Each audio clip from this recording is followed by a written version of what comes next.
Wszystko, co mówię, to ja jestem tam w środku. To nie trzeba mówić ja. Nie trzeba.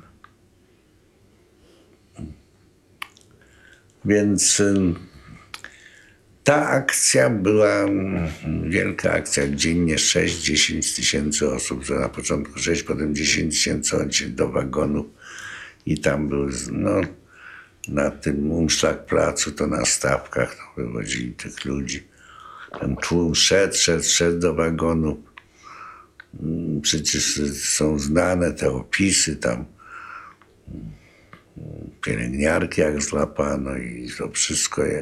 Różne takie bardzo piękne rzeczy tam są, ale ten tłum szedł i mówili, aha, idą jak to mówili potem, jak barany na rzeź, w ogóle się nie przeciwstawiają. Idzie 10 tysięcy ludzi, a pilnuje ich tylko 50 żołnierzy, dlaczego się na nich nie rzucą?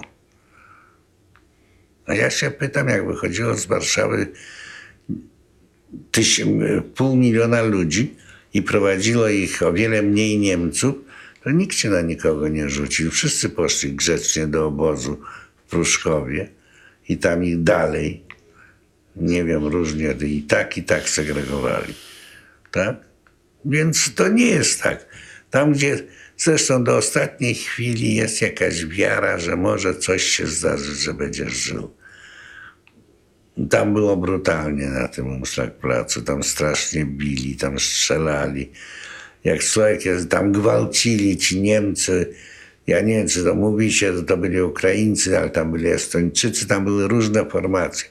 Tam te młode dziewczyny były gwałcone na oczach ludzi. Tam było strasznie. Smród, ubóstwo okropnie.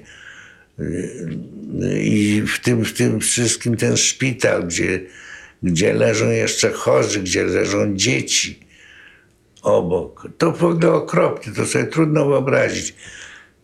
Oczywiście, że czy można było kogoś uratować z tego tłumu? Zdarzało się. No, to by się zdarzyło.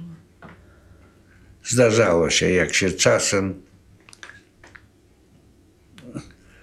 Myśmy mieli kontakty takie z tą żydowską policją. Myśmy mieli tam parę osób tej żydowskiej policji, którzy byli tam posłani nie przez nas dosłownie, tylko przez polskich socjalistów.